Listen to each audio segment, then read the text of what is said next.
परम भक्तिमती किसी महिला भक्त ने श्री रामकृष्ण देव के शरीरांत के कुछ दिन पूर्व एक बार उनके समीप उपस्थित हो वृंदावन जाकर कुछ दिन तपस्या आदि करने की अभिलाषा प्रकट की थी।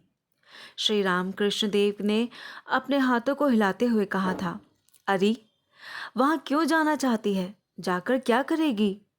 जिसका यहाँ है उसका वहां भी है, जिसका यहाँ नहीं है उसका वहां भी नहीं है। महिला भक्त की वृंदावन जाने की हार्दिक इच्छा होने के कारण उस समय वे उनकी इस बात को ग्रहण नहीं कर सकती थी। वे विदा लेकर चली गई, किंतु उस पार तीर्थ में जाकर उन्हें विशेष कोई लाभ नहीं हुआ।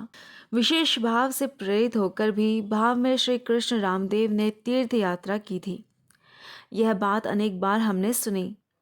वे कहते थे, मैंने सोचा था कि वाराणसी जाकर मैं यह देखूंगा कि सब कोई 24 घंटे शिवजी के ध्यान तथा समाधि में निमग्न है।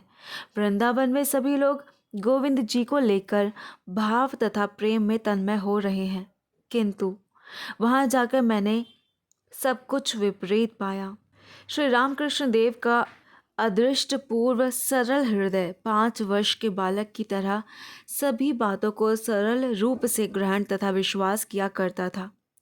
हमें बाल्यावस्था से ही संसार में समस्त वस्तु तथा व्यक्तियों को संदेह की दृष्टि से देखने की शिक्षा प्राप्त हुई है। अतः हमारे क्रूर हृदय में इस प्रकार के विश्वास का उदय ही कैसे हो सकता है?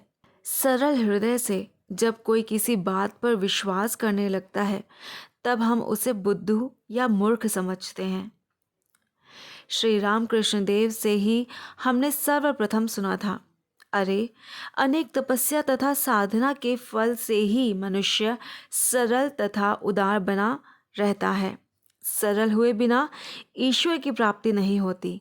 सरल विश्वासी के समीप ही वे अपना स्वरूप प्रकट किया करते हैं, पर साथ ही साथ सरल विश्वासी बनना चाहिए, यह सुनकर कहीं कोई बुद्धू बंदर न बन बैठे।